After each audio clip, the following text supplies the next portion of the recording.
sí, pues busco ahora el favor de los hombres o el de Dios, o trato de agradar a los hombres, pues si todavía agradara a los hombres, no sería siervo de Cristo. Amén. Y bueno, el llamado del Evangelio a ser impopular. El llamado a ser impopular. Una de las cosas que más hay hoy en nuestro tiempo, sin duda alguna, es lo que llamamos líderes cristianos, que por supuesto están al frente de muchas congregaciones, de muchas iglesias, y se enfrentan a un sinnúmero de conflictos y dilemas dentro de las congregaciones mismas. Evidentemente, cada uno de los casos que se presentan tienen distintas formas de abordarlos, y eso varía de iglesia en iglesia, de caso en caso, pero hay algo que no va a variar en iglesia en iglesia, de caso en caso. Y es que tanto unas como otras necesidades de las congregaciones y de los conflictos que se presentan en las congregaciones demandan algo. Demandan una plena y precisa predicación del Evangelio. Eso es algo que se demanda, independientemente de lo que estemos viviendo, del caso que se esté suscitando en cualquiera de las congregaciones, se demanda y se exige una precisa y fiel predicación del Evangelio. En los días en los que Pablo escribe esta carta, él se encuentra con un conflicto muy fuerte entre las iglesias de Galacia. Como hemos visto, las iglesias de Galacia han ido abandonando el Evangelio, las iglesias de Galacia han ido adaptando el Evangelio a sus propias conveniencias. Ha habido hombres que han cambiado la verdad de Dios, del Evangelio, de la gracia de Cristo, y han demandado a los creyentes de las iglesias de Galacia que comiencen a circuncidarse o a cumplir con algunas de aquellas normas que la ley mosaica demandaba. En ese punto, Pablo tiene que enfrentar el conflicto, tiene que abordar ese problema que está suscitándose en las iglesias de Galacia. ¿Qué va a hacer Pablo? ¿Cómo lo va a enfrentar? Pablo está consciente, o por lo menos nos lo ha hecho saber en los primeros versículos, del 1 al 9, que la única manera de poder abordar eso es a través del Evangelio. Y no hay otra forma a través de la cual se puedan abordar esa clase de problemas que no sea a través del Evangelio de Jesucristo. De hecho, Pablo incluso en los versículos 5, 6 en adelante ha abierto tanto su corazón a la iglesia de Galacia que ha descrito su conmoción espiritual o emocional en la que se encuentra en ese momento, cuando él declara que está maravillado por lo que está sucediendo en las iglesias de Galacia. Maravillado con la rapidez con la que las iglesias están deslizando hacia un evangelio diferente. Muchas personas dentro de las iglesias quieren oír otra clase de evangelio. Se demanda a Pablo otra clase de evangelio, un evangelio que pueda simpatizar con judíos, un evangelio que sea simpático con los gentiles a la vez, un evangelio que pueda adaptarse cultural y socialmente a lo que demandan las exigencias del día. Ahora bien, ¿qué va a hacer Pablo en este punto? Pablo tiene que ceñirse al Evangelio de Cristo. Y como vamos a ver el día de hoy, nos vamos a dar cuenta, mis hermanos, nos vamos a dar cuenta que hacer eso, alinearse al Evangelio de Cristo, ceñirse al Evangelio verdadero de Cristo para resolver los conflictos, no siempre, o por lo menos no para todos, es la decisión más sabia. Porque las consecuencias que se redundan tras haberse alineado y afiliado y ceñirse fielmente al Evangelio, resulta en una tremenda impopularidad. Es decir, esto hace de muchos de los predicadores, incluyendo a Pablo, predicadores impopulares. Predicadores que no van a mantener la acción y la comunicación constante, al menos no como las congregaciones lo demandan. Entre las iglesias de Galacia había gente que quisiera y demandaba que Pablo cambiara su mensaje, que Pablo adaptara el mensaje para ser mucho más simpático con los judaizantes. Otros de los creyentes que vivían y de las personas que estaban dentro de las iglesias de Galacia demandaban que la predicación de Pablo se mantuviera fiel a los gálatas, particularmente a su contexto pagano, que demandaba una tremenda inmoralidad a la que Pablo va a abordar en el capítulo 6, donde habla de las obras de la carne que se estaban suscitando en las iglesias de Galacia. Necesitaban un evangelio adaptado. tanto para judíos como para los gentiles. Pero yo insisto, Pablo determinantemente va a predicar el Evangelio de Cristo, va a ceñirse al Evangelio de Cristo, va a mantenerse fiel al Evangelio de Cristo. ¿Qué repercusiones van a traer esto? Muchas repercusiones. Por lo menos van a hacer de Pablo un predicador impopular. Pero ese es el dilema en el que todos nos hemos encontrado, mis hermanos. Todos nos hemos encontrado en un dilema en el que tenemos que preguntarnos qué vamos a hacer con nuestra vida como cristianos. ¿Nos vamos a mantener fieles al Evangelio? ¿O vamos a cambiar y vamos a adaptar el Evangelio para que las personas cuando vengan y escuchen el Evangelio, escuchen algo que sea agradable a ellos, algo que pueda empatizar con sus necesidades emocionales, con sus necesidades materiales? Vamos a predicar un Evangelio que se adapte a la clase de necesidades que existen hoy en el mundo. Pues lamentablemente, aunque no debiera de suceder, eso es lo que hoy está pasando en el mundo que nos rodea. Hoy tenemos un sinnúmero de mensajes del Evangelio que se alejan tanto del verdadero Evangelio, con el único propósito de simpatizar con las personas. Así que lamentablemente, ahí se cumple lo que había dicho en su libro El Príncipe, Maquiavelo, cuando escribió El fin justifica los medios. Con tal de que la iglesia se mantenga, con tal de que la iglesia se mantenga unida, vamos a darles un medio diferente al que Dios ha puesto. Vamos a cambiar el Evangelio, vamos a cambiar las exigencias del Evangelio. Vamos a permitir que las personas se sientan a gusto. Pero hermano, la fidelidad de Cristo exige una disposición, y eso nos debe de quedar muy claro a todos, por lo menos los que predicamos el Evangelio y a todos los miembros de la congregación incluso. La fidelidad a Cristo, ser fieles a Cristo, exige ser dispuestos a ser impopulares, porque el Evangelio verdadero confronta el pecado y confronta la autosuficiencia humana, y eso no es para nada popular. Confrontar el pecado no es popular en ningún lado, ni aquí ni en China. Confrontar la autosuficiencia personal no es popular y no hace nadie popular ni aquí ni en China. A todas las personas que hacen eso, por supuesto, son personas que no van a tener nunca la atracción de las demás gentes, no van a tener nunca el reconocimiento de las demás personas. Van incluso a crear desacrédito, como le sucedió a Pablo.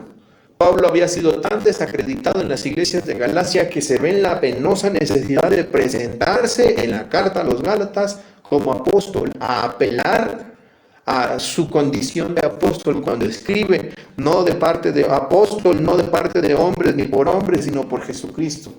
Y esto es debido al hecho de que su mensaje del Evangelio lo desacreditó ante los ojos de los Gálatas y de los judaizantes.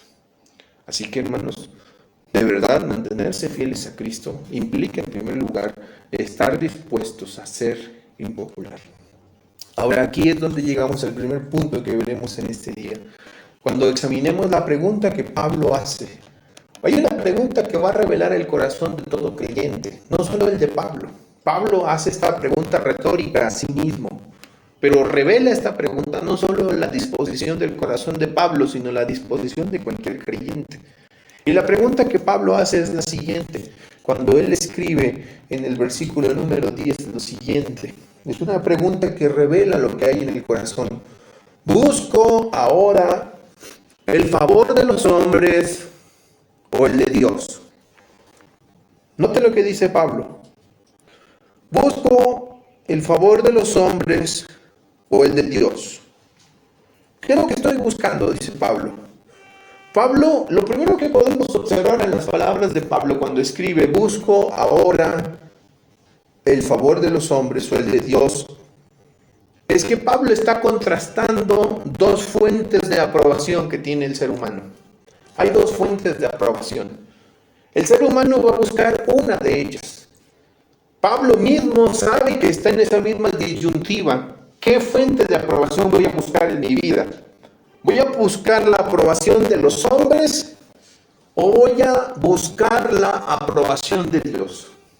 Como quiera que sea el caso de Pablo, los hombres nos mantenemos en esta misma disyuntiva. Estamos delante de esta misma cuestión que se pregunta Pablo. ¿Qué voy a buscar en la vida? Como cristiano, ¿qué voy a buscar? Como iglesia de Cristo, ¿qué vamos a buscar?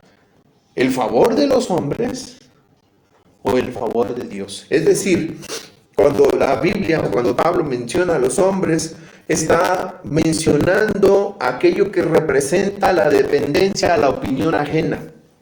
Por supuesto, esto implicaría, entre otras cosas, el miedo al rechazo, o por supuesto, de manera positiva, la adaptación cultural. Si ustedes me acompañan un momento al Evangelio de San Juan, sin perder la carta a los Gálatas. En el Evangelio de San Juan, capítulo 12, versículo 43, este pasaje es importante porque justamente algo sucedía en los días de Cristo. Juan 12, versículo 43, algo sucedía en los días del Señor Jesucristo, cuando curiosamente Juan declara en el versículo 42, Juan 12, 42, que cuando Jesucristo predicó, enseñó el evangelio verdadero, muchos de los gobernantes sentían cierta simpatía y empatía con Jesucristo y su mensaje. Se sentían atraídos hasta cierto punto por el mensaje de Jesucristo, particularmente los principales de entre el pueblo. Dice así el versículo 42, con todo esto, aún de los gobernantes muchos creyeron en él, pero por causa de los fariseos no lo confesaban, para no ser expulsados de las sinagogas. Vean versículo 43, porque amaban más la gloria de los hombres que la gloria de Dios. Aquí hay un fenómeno interesante que está presentando Juan en el momento en el que Jesucristo está predicando el evangelio verdadero. Y es el mismo fenómeno en el que se está viendo inmiscuido Pablo delante de las iglesias de Galacia. Y es exactamente el mismo fenómeno en el que nos vemos nosotros inmiscuidos todos los días de nuestras vidas. Por supuesto, tiene que ver con lo que nosotros buscamos en la vida. En esa búsqueda incansable que tenemos dentro de nosotros y que estamos todos los días invirtiendo nuestras fuerzas, nuestros días, nuestra salud, nuestros años. Se nos están yendo tras esa búsqueda. ¿Cuál es esa búsqueda? Esa es la pregunta importante. ¿Qué es lo que estamos buscando? Bueno, en los días de Jesucristo, mucha gente, a pesar de que había sido conmovida por el Evangelio de Cristo, buscaban más la gloria de los hombres que la gloria de Dios. ¿Qué buscaban entonces? Bueno, ellos buscaban una dependencia a la opinión ajena. Las personas dependían de lo que los demás decían. Las personas en los días de Jesucristo tenían miedo a ser rechazados. Dice el versículo 42, que tenían miedo a ser expulsados de la sinagoga. Por supuesto, también implica esto el tener que adaptarnos. Por supuesto, si ellos no iban a reconocer a Cristo era porque no nos conviene, porque tenemos que estar ad hoc, diríamos, con la cultura, con la sociedad, con lo que vivimos, con el entorno, el contexto inmediato en el que nos encontramos. ¿Cómo vamos a desentonar con los demás? No es verdad. Ahora bien, Pablo está en ese conflicto. Pablo dice, ¿y qué voy a hacer? Mi predicación se va a adaptar a lo que quieren oír los gálatas, los paganos de Galacia, o a lo que quieren oír los judaizantes. ¿Qué voy a hacer con el evangelio? ¿Qué voy a hacer con mi predicación? ¿La voy a subordinar a la opinión ajena? ¿Mi predicación? ¿Mi predicación va a estar subordinada a la opinión ajena por miedo al rechazo? ¿O por miedo a que me tachen de un inadaptado cultural? ¿Qué vamos a hacer? Porque tenemos que ser en este mundo políticamente correctos. Entonces, ¿qué haremos con el mensaje que esta iglesia predica?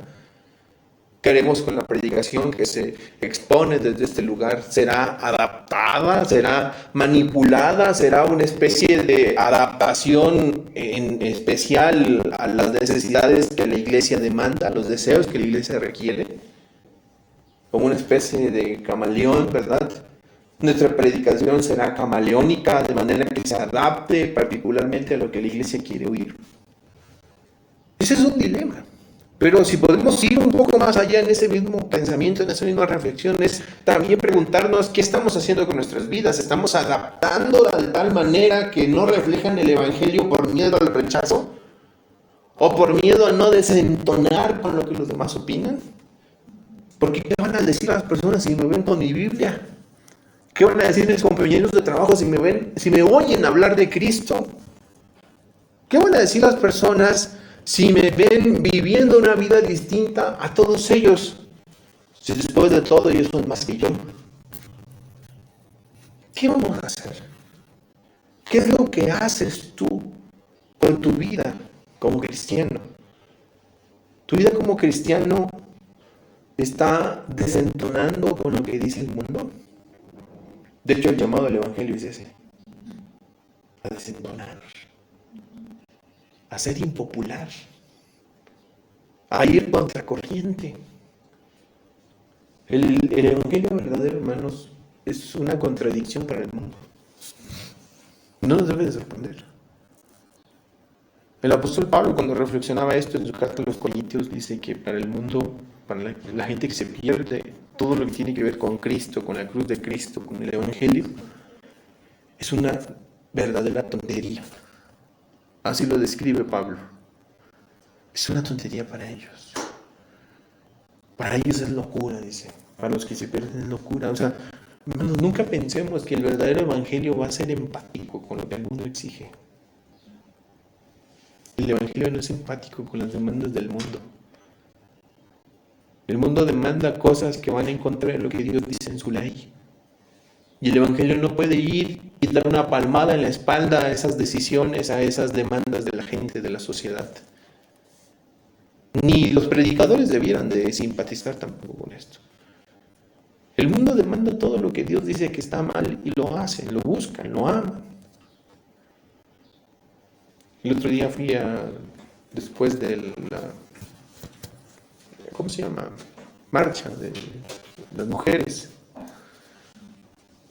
Como media semana después fui al centro de la ciudad. Nunca me había tocado porque yo no habíamos visto este fenómeno, por lo menos no en Río Verde, no pasa así. Y en Valle tiene muchos años que no estamos allá. Pero no, aquí lo vi y de verdad ver cómo las demandas, las exigencias que se pintaban en los muros de las iglesias, ahí en una iglesia allí frente a la Plaza Fundadores, pintada con demandas, exigencias al aborto, exigencias a hacer con el cuerpo lo que si quieran, los matrimonios entre lesbianas, entre homosexuales, y ahí se ponía todo eso, estas consignas en contra.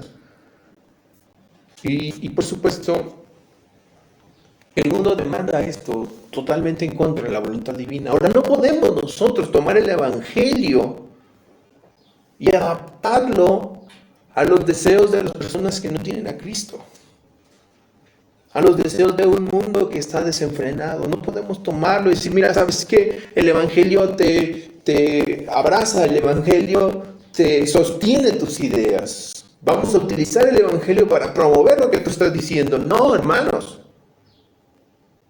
Y todos los cristianos estamos en la misma disyuntiva en la que Pablo se encontraba ese día. ¿Qué voy a hacer? ¿Voy a agradarle a estos hombres o voy a agradarle a Dios? Estos demandan de mí un cambio en mi predicación. ¿Qué voy a hacer yo en este momento? ¿Voy a adaptarles el Evangelio para que convenza tanto a los judíos como a los paganos? ¿Qué es lo que voy a hacer? Y creo, insisto, hermanos, que de verdad muchos de nosotros estamos en esta disyuntiva constantemente. Nuestros jóvenes en sus escuelas, en los escenarios donde ellos viven, nosotros en los trabajos donde nos encontramos, donde hay un sinnúmero de personas que no conocen a Jesucristo. Y que incluso muchas veces se demandan acciones que van en contra de la voluntad de Dios. La pregunta es, ¿qué vamos a hacer? ¿Le vamos a agradar a los hombres o le vamos a agradar a Dios? Estamos frente a este mismo fenómeno en el que se encuentra Pablo. Muchos en los días de Jesucristo decidieron, a pesar de que lo que Jesucristo era congruente con ellos, decidieron no aceptarlo. Por miedo a los judíos, por miedo a lo que iban a decir, por miedo a ser expulsados. Y como dice Juan, porque amaban más la gloria de los hombres que la gloria de Dios. Amaban más el reconocimiento, la opinión de otras personas era mucho más importante para ellos y dependían tanto de ellos, de esa opinión pública, diríamos, que de lo que Dios decía. La fuente de validación que nosotros debiéramos buscar no es la opinión de los hombres. Cada creyente debiera de buscar una única fuente de validación. Y Pablo está consciente de esto, por supuesto, ahorita lo vamos a ver. Primero los Tesalonicenses 4 dice algo que es muy importante y que creo que va a ayudarnos con el contexto de lo que estamos diciendo. Su carta a los Tesalonicenses, en su primera carta, capítulo 2, versículo 4.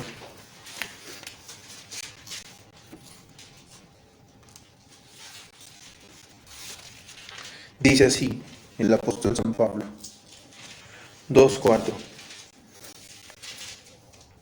Desde el versículo 3, Pablo está discutiendo con los hermanos de Tesalónica. Primero a los Tesalonicenses, capítulo 2, versículos 3 al 4, dice: porque nuestra exhortación no procedió del error, ni de inmundicia, ni fue por engaño, sino que según fuimos aprobados por Dios para que se nos confiara el Evangelio. Noten, así hablamos, no como los que agradan a los hombres, sino a Dios que prueba nuestros corazones. Pablo está bien consciente de que hay algo tácito en la vida del creyente. Hay un llamado específico en la vida del creyente. Y el llamado específico en la vida del creyente es buscar la única fuente de aprobación en su vida genuina, legítima. Y la única fuente de aprobación genuina y legítima que respalda la vida y el mensaje de cualquier creyente es la opinión de Dios. Pablo está consciente de esto. Él dice: nosotros no fuimos inventándoles un cuento. No fuimos a predicarles fábulas. Nosotros no hemos ido a contarles lo que ustedes demandaban escuchar. Nosotros fuimos aprobados por Dios, se nos ha confiado el Evangelio y fuimos no agradándoles a ustedes, sino agradándole a Dios. El interés particular que tiene Pablo y los demás predicadores del Evangelio es el agradarle a Dios, no agradarle a los hombres. Entonces la pregunta que Pablo hace, esta pregunta retórica: ¿busco ahora el favor de los hombres o el de Dios? Obviamente tiene la respuesta en el corazón de Pablo. Pablo sabe cómo va a responder a esta disyuntiva.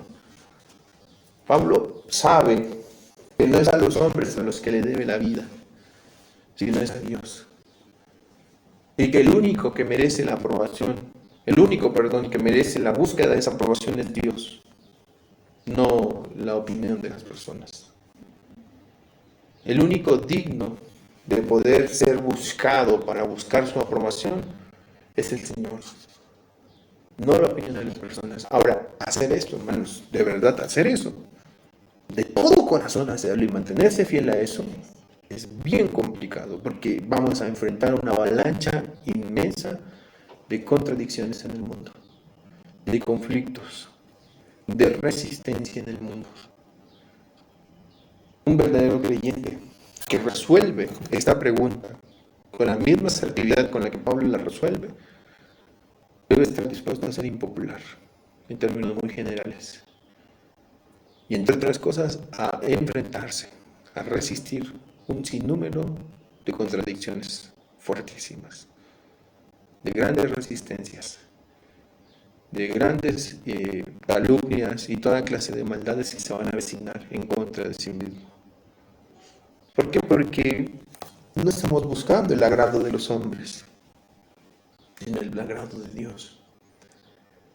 Y aquí hay una pregunta muy personal que debemos hacernos. ¿En dónde estamos buscando la validación de nuestras vidas? ¿Qué es lo que avala nuestra vida? ¿A qué nos debemos? ¿La aprobación de nuestras vidas ¿quién la aprueba? ¿Quién la valida? ¿Quién ratifica esa validación? ¿Los hombres? ¿A los que no queremos ofender? ¿A los que no queremos, con los que no queremos desentonar por lo que ellos piensan, por lo que ellos opinan, por lo que ellos hablan, por la manera en la que se comportan? No queremos parecer extraños en medio de todos estos que se comportan de forma distinta, completamente ajena a Dios, por supuesto, pero distinta a nosotros como cristianos. Ellos son los que nos ratifican, son los que nos palmean la espalda y nos dicen: lo estás haciendo bien. Por supuesto, tú puedes seguir siendo cristiana mientras no tengas ningún conflicto conmigo, mientras no estés incómoda con la forma en la que yo me expreso, con la forma en la que yo me manejo, con la clase de costumbres que yo tengo.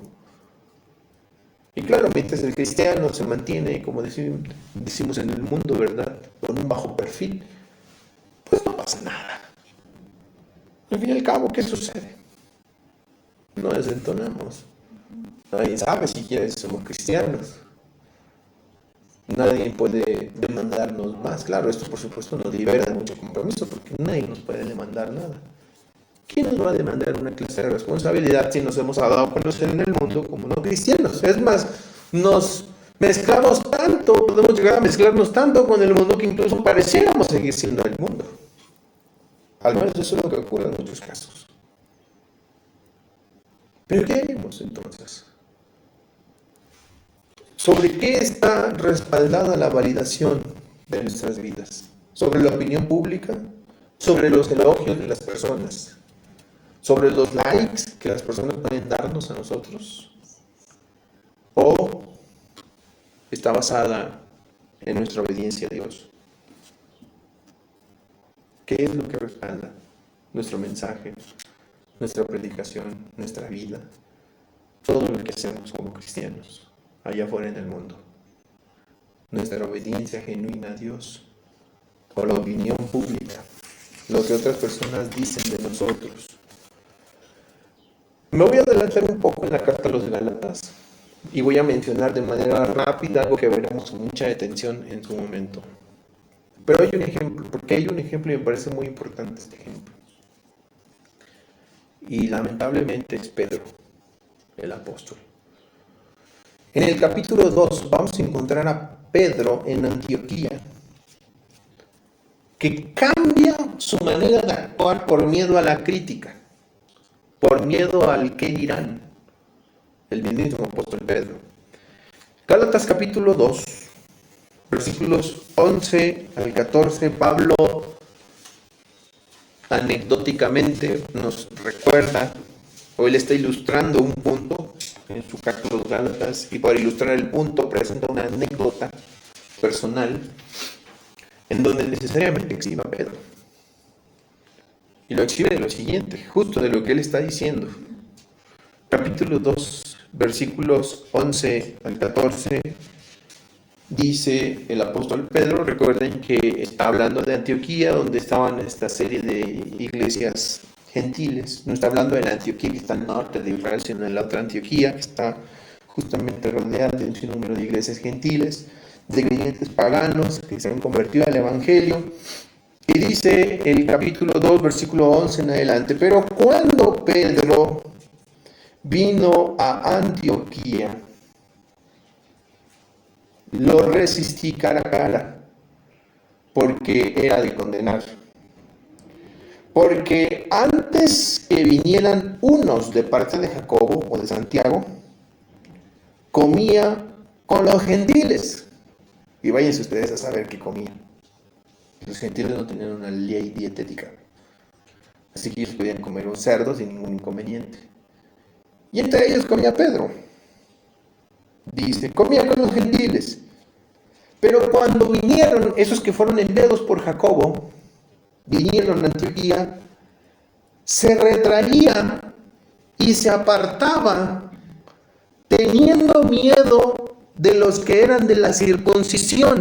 Noten eso que dice Pablo, teniendo miedo de los que eran de la circuncisión, y se le unieron en su simulación también los otros judíos, de tal manera que aún Bernabé Fue arrastrado por la hipocresía de ellos. Mas cuando vi que no andaban rectamente conforme a la verdad del Evangelio, dije a Pedro delante de todos: si tú, siendo judío, vives como los gentiles y no comes como judío, perdón, ¿por qué obligas a los gentiles a judaizar? Pablo está profundamente indignado por la acción de Pedro, por la actitud que Pedro ha tomado.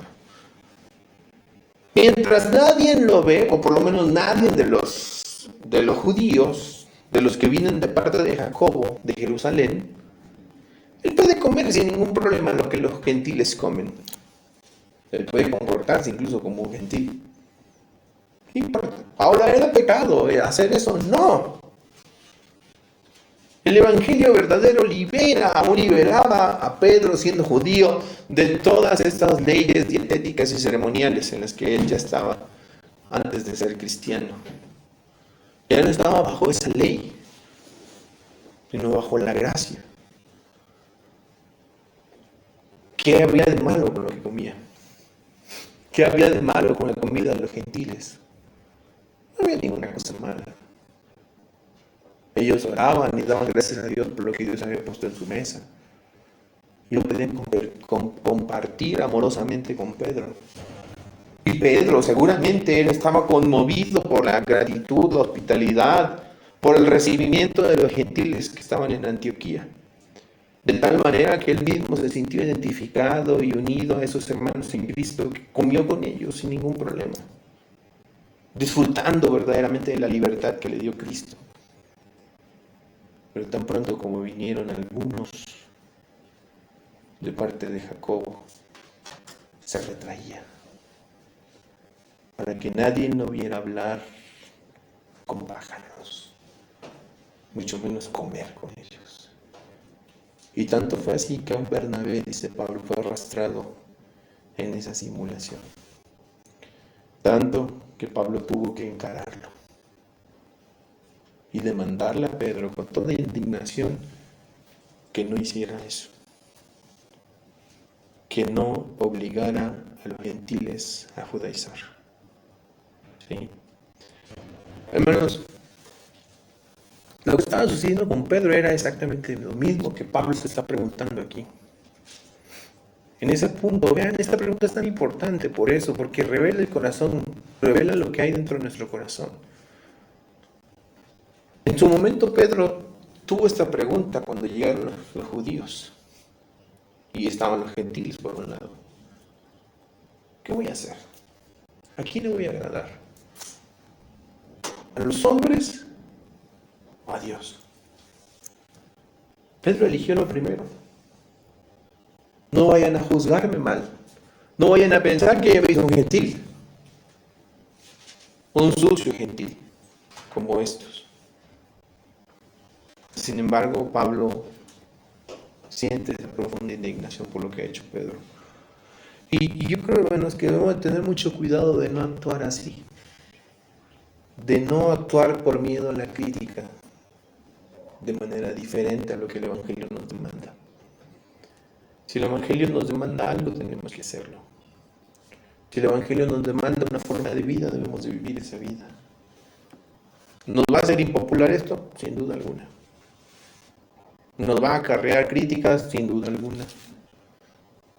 ¿Puede ser que nos cierre puertas? Puede ser, sin duda alguna. ¿Puede ser que caigamos en desacrédito de las personas? Sin duda alguna.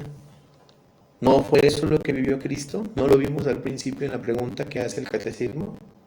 ¿No fue esa misma contradicción de pecadores la que padeció el Señor Jesucristo? ¿Quiénes somos nosotros? Si Él, siendo justo, bueno y perfecto, padeció todo eso por mantenerse fiel al Evangelio, ¿quiénes somos nosotros para querer buscar una vida diferente a la de Jesús? Para poder cuestionar y decir, Señor, es que tú me entiendes, tú me has de entender. Porque ¿cómo le voy a decir que no a esta persona? No voy a hacer que ya no me hable, ya no voy a hacer que ya no le sea simpático, que ya no tenga el beneficio que ella me prometió. Tú sabes, al fin de cuentas, que yo te amo y que sí, pues demuéstralo. Demuestra ese amor por Jesucristo. Vive de tal manera que evidencies que Cristo mora en ti. Vive de tal manera que el Evangelio pueda permear aún desde tu interior hasta tu exterior todas las áreas de tu vida. No nada más lo hagas porque vienen los hermanos. Eso es muy triste. En verdad es bien lamentable cuando eso pasa. Yo no sé por qué la gente se comporta de la misma forma y lamentablemente se van actuando como estos animales, ¿verdad? Que se van adaptando al entorno. Sí, y es triste, de verdad da pena. Tuvimos una experiencia en una ocasión, y no digo nombres ni nada para, para que no piensen que se trata de San Luis, para que tampoco piensen en ahí de San Luis. Pero en una ocasión, una visita pastoral que hice, llegué a la casa de una persona, de una familia, y todo bien, nos recibieron y todo, abrimos la Biblia, leímos la Biblia un rato. Y ya saben, el pastor siempre importuno, ¿verdad? Me ocurrió pedirle un poco de agua. Y la hermana que nos recibió olvidó que tenía algo guardado en su cocina, ¿verdad? Y cuando fui a tomar agua a la cocina, me dijo, pásale a la cocina, tome ahí, sírvase como usted quiera. Yo tomé un vaso, me empecé a servir agua y me llamó porque curiosamente detrás de una barra, de esas de las islas que hay, una barrita para poder comer, me encontré con un montón de cuadros y pinturas que acababan muy recientemente de ser quitadas de su lugar ordinario. Y como la curiosidad mató al gato, levanté uno de estos cuadros y eran cuadros de la Virgen María, cuadros de quién sabe qué más, de un sinnúmero de santos, como les llaman, que acababan de retirar porque el pastor iba a venir a visitarnos. Y me dio más pena a mí. Fingí no haber visto nada. Y mejor decidí, ya cuando terminamos salimos y ya. Pero fue muy penoso para mí ese incidente. ¿Por qué actuar? Ahora yo entiendo que mucha gente ni siquiera es creyente en ese punto. Ni siquiera ha sido convencido o realmente está en pañales apenas, entendiendo la verdad del Evangelio. Pero, mis hermanos, ya tenemos mucho tiempo, la mayoría de nosotros, en el Evangelio. No podemos simular de la misma forma. Debemos de manifestar con evidencias claras que somos de Cristo. Y yo sé que el incidente que Pablo está viviendo en las iglesias de Galacia le han llevado a hacerse esta pregunta. Para Pablo es duro. ¿Qué van a decir los hermanos? ¿Cómo me voy a comportar? ¿Qué predicación voy a determinar compartir con ellos? Porque tenemos dos grupos, unos que exigen las demandas de los judíos, otros que exigen la libertad de los paganos. ¿Qué haré con ellos? ¿A quién voy a agradarle? ¿A los hombres o a Dios? Y la segunda parte del capítulo, del versículo, nos muestra la determinación de Pablo, que por supuesto lo que hay en su corazón no era lo que muchas veces hay en el nuestro, debilidad o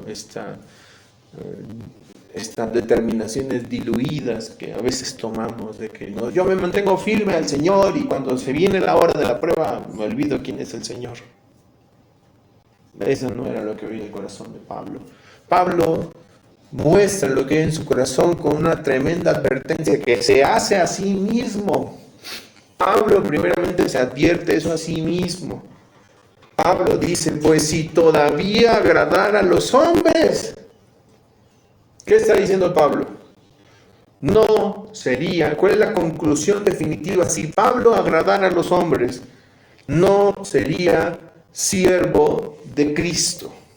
No sería siervo de Cristo. Hay una advertencia bien severa que Pablo se hace a sí mismo y que declara en su carta a los Gálatas, a las iglesias de Galacia.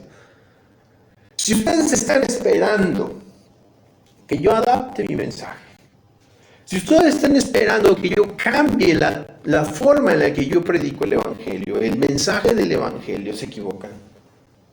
Porque si yo hiciera eso, si yo agradara a los hombres, en automático la conclusión lógica de Pablo es que él no sería un siervo de Cristo. Es una advertencia bien severa.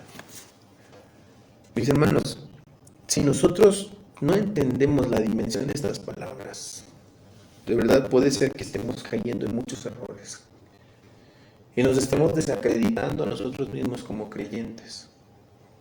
Pero lo que Pablo dice es bien serio, ¿eh? Pablo se observa a sí mismo como un siervo de Cristo. Y este término en griego implica una pertenencia total. Había dos términos en griego que se traducen como siervo y como esclavo.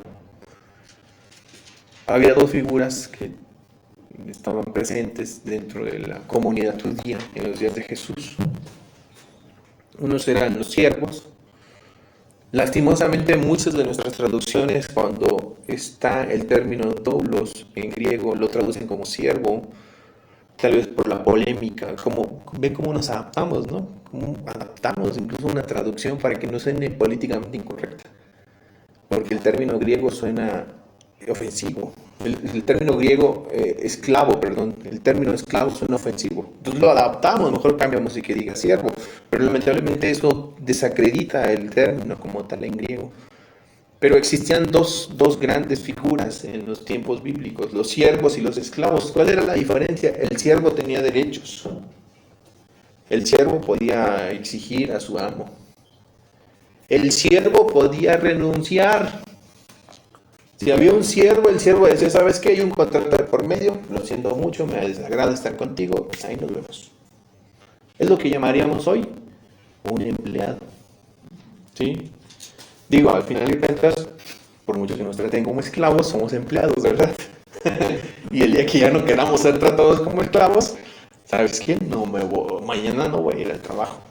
Renunciamos, ¿verdad? Sí me explico, no hay algo que nos impida obligue a ir, porque ellos no son nuestros dueños, ¿sí?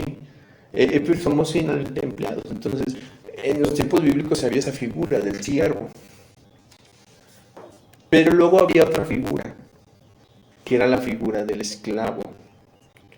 De hecho, en la mayoría de las ocasiones en las que Jesús menciona el término siervo, se refiere no a un siervo, o sea, no a un empleado, sino a esclavo.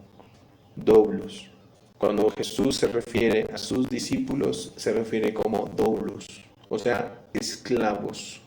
Cuando Pablo escribe, Pablo, apóstol de Jesucristo, esclavo de Jesucristo, se refiere como uno que no tiene propiedad fuera de Cristo.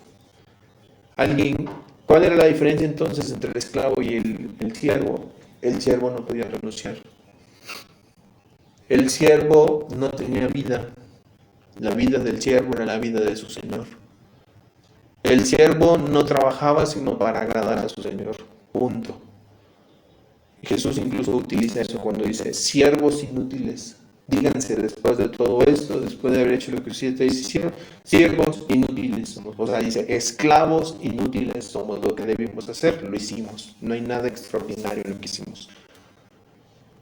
Esclavos inútiles somos. Entonces, es una definición bien fuerte para describir al cristiano.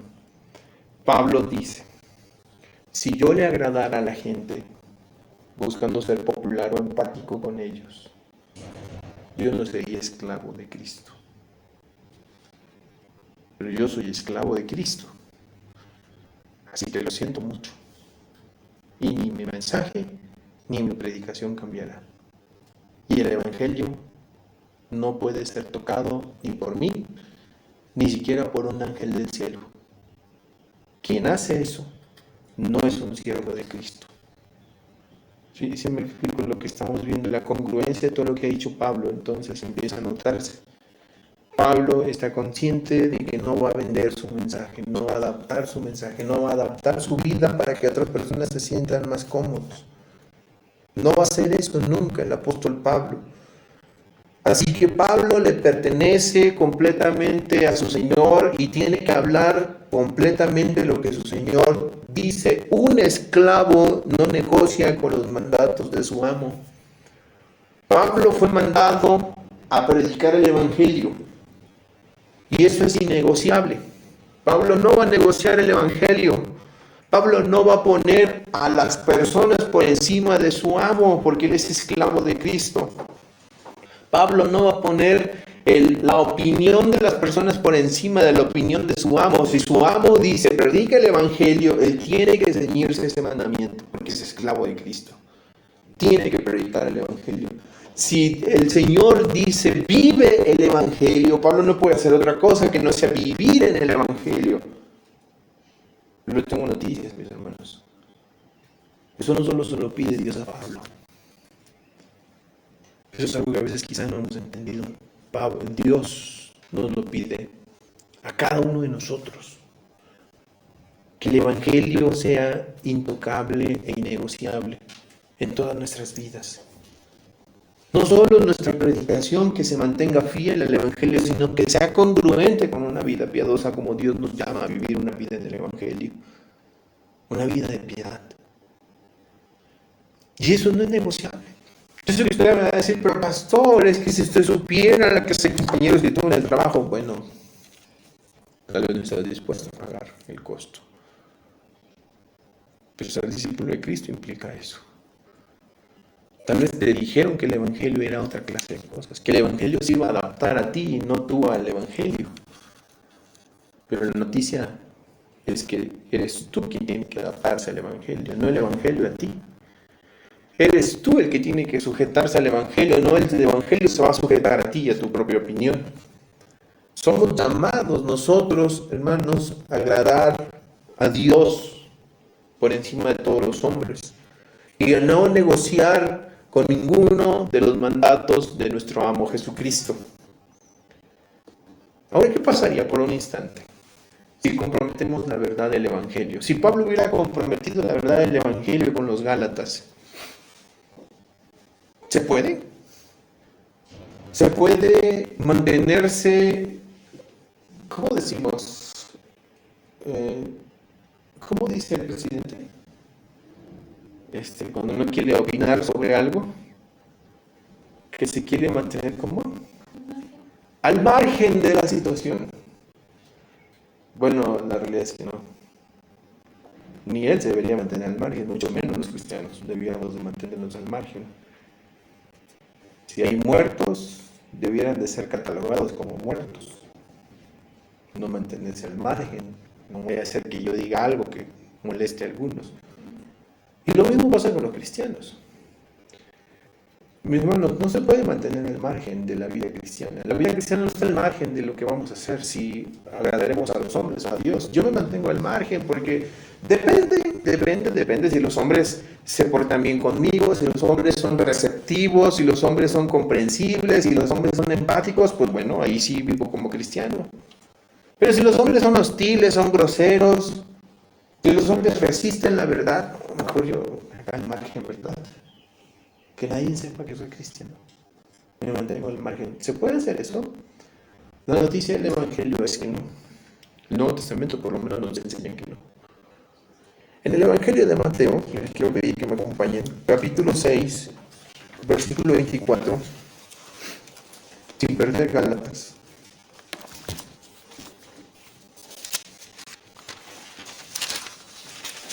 Mateo 6, 24.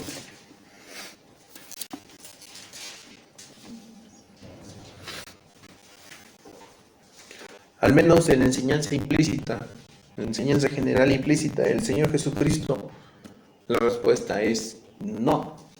No se puede mantener al margen. ¿Por qué no se puede mantener al margen, pastor?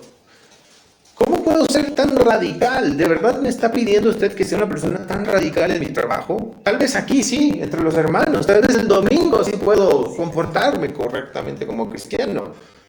Pero ¿cómo me pides que haga eso mismo en mi trabajo, con la gente que me rodea, con mis compañeros, con mis amigos de la escuela? ¿Cómo quieres que yo haga eso? Si ellos son groseros, si ellos son hostiles, si ellos desprecian a Cristo. Bueno, es que no te puedes mantener al margen. ¿Por qué? Porque Jesús dijo en un principio importante de Mateo 6, versículo 24, el Señor Jesucristo dijo que ninguno puede servir a dos señores, porque sucederá algo. Sucederá que o aborrecerá al uno o amará al otro, o se apegará a uno y menospreciará a otro. Aunque en este caso Jesús lo dijo acerca de Dios y de las riquezas, evidentemente el principio es el mismo.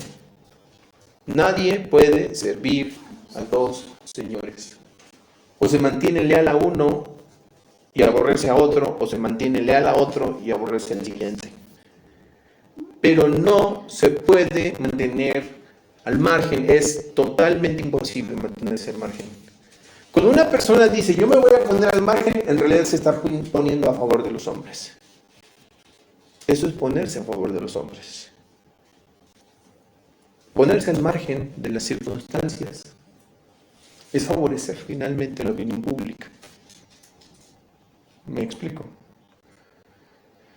Que para muchas personas parece que es lo más importante. Por supuesto, la gente estaría más dispuesta y más contenta de que nosotros como cristianos no andemos con nuestra Biblia en la mano, no les hablemos del versículo de la Biblia, no les hablemos de Cristo, no les hablemos del arrepentimiento, no les hablemos de la fe, no les hablemos de ser santos, de la ira de Dios, del infierno, mucho menos. Y por supuesto, en una ocasión, una pequeña anécdota, recuerdo que en una de las iglesias más importantes de Tampico, Tamaulipas, una iglesia que tenía poco más de 100 años ya establecida, que por cierto era bautista, y quedaron sin pastor. Por algunas razones personales, el pastor se retiró y estaban buscando un pastor. Y dentro de, pues, la oferta de trabajo, llamémosle así, se demandaba varias cosas, ¿verdad? Que el pastor tuviera que fuera por lo menos egresado a alguno de los seminarios de la convención, etcétera, etcétera. Perfil teológico, seguramente no calvinista, sino arminiano. Pero en medio del asunto no era eso, sino de que dentro de las demandas, por supuesto, se iba a pagar muy bien, bastante bien al que tomara el puesto.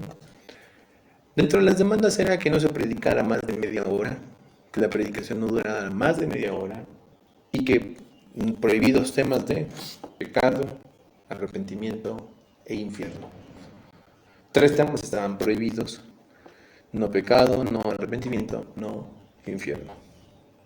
De manera que quien tomara lugar allí tendría que estar sujeto a estas cláusulas que le impedían predicar sobre el pecado, sobre el arrepentimiento y sobre el infierno. Predica de otra cosa. Predica los salmos, del gozo, de la paz. Predica de otra cosa. Pero no infierno, no pecado, no arrepentimiento.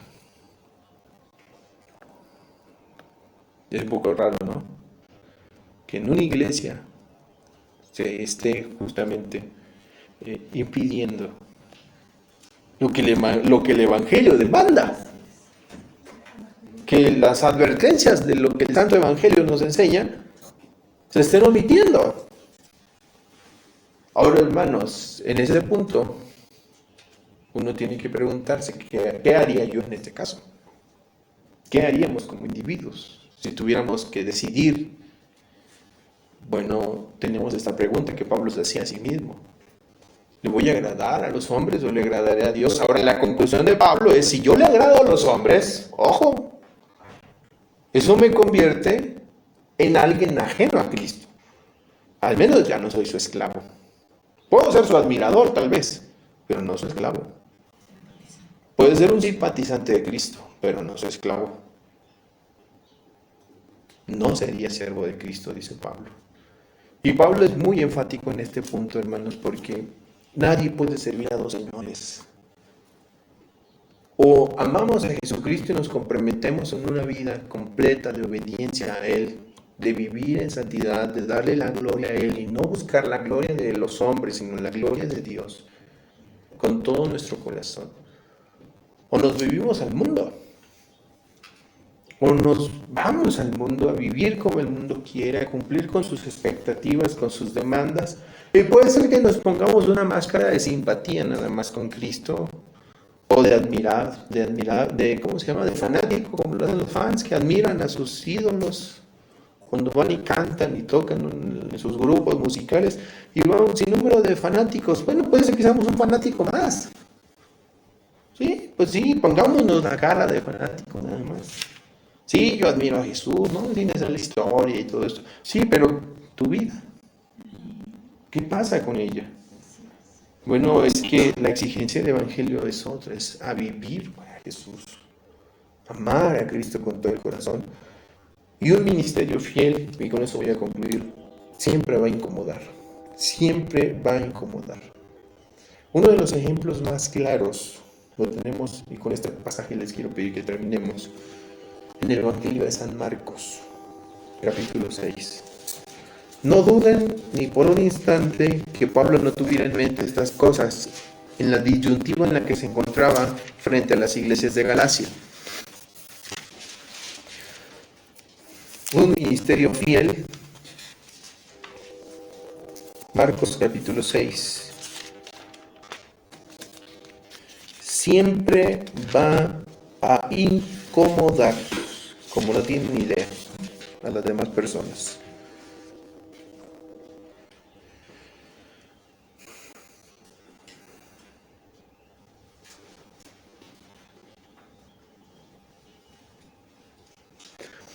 No podemos nosotros olvidar cómo terminaron los días de Juan el Bautista. Creo que queda claro, todos lo sabemos.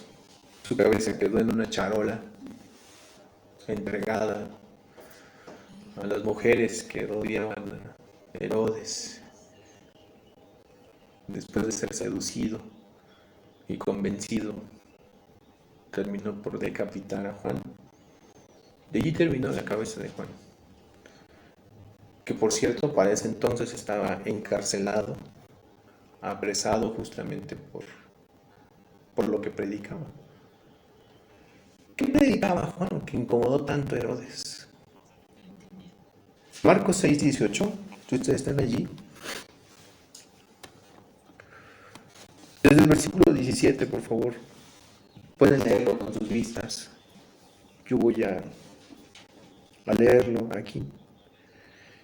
Marcos 6:17-18 dice: porque Herodes mismo había enviado a prender a Juan y lo había atado en la cárcel por causa de Herodías, mujer de Felipe, o sea, su cuñada, su hermano, porque se había casado con ella, una relación incestuosa.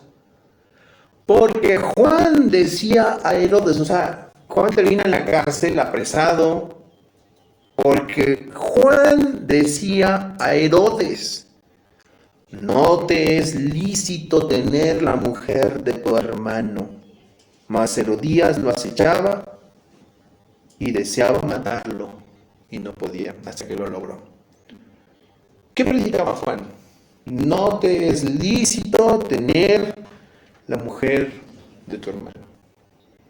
El mismo llamado del Evangelio: abandonar el pecado, a dejar atrás el pecado, abandonar, arrepentirse de todos los pecados para venir a Dios. Ese era el Evangelio de Juan. Era el mismo llamamiento de Juan y fue el mismo llamamiento de Cristo Jesús. Pero ahora, díganme ustedes si lo que Juan decía no incomodaba a Herodes y a Herodías. Por supuesto. Y lo incomodó de tal manera que terminó su cabeza puesta en una charola de plata. La pregunta es: ¿estaríamos dispuestos nosotros a pagar el precio por mantenernos fieles al Evangelio? De verdad, si en este momento nuestra vida estuviera en juego, la vida de nuestros seres amados estuviera en juego por el Evangelio, ¿estaríamos dispuestos a pagar el mismo precio? ¿Estaríamos dispuestos a mantenernos firmes como ahorita determinamos estar firmes? A pesar de las consecuencias tan tremendas que pudieran sobrevenirnos. Es una pregunta muy seria, ¿verdad? No sé cómo responderían ustedes. Pero el llamado de Dios a través de Pablo es a mantenernos fieles.